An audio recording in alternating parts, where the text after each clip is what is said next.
Hey YouTube, this is Abdel Carfix, and we doing rear wheel bearing on this 2011 Ford Transit Connect XLT, one of those small vans as you see.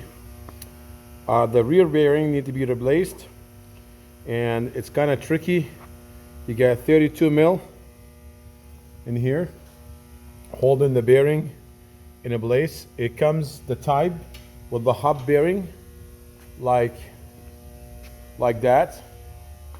Okay, it comes one unit hub and bearing like that.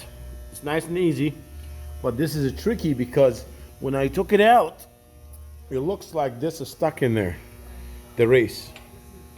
So this looked like stuck in there all the way in the end. So guys, it's not stuck. You can pull it out with your hand.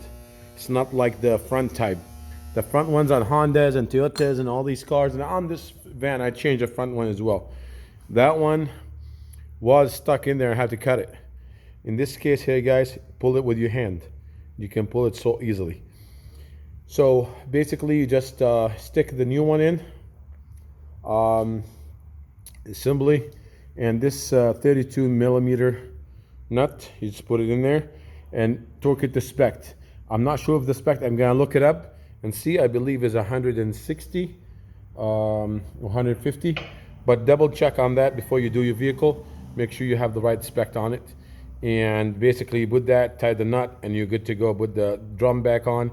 So basically took the drum out, then the nut, and pull the bearing, hub bearing, and then put the new one in and snug the bolt to spec, the torque, and you should be good to go from there. Thank you for watching my video. Please subscribe and like my videos.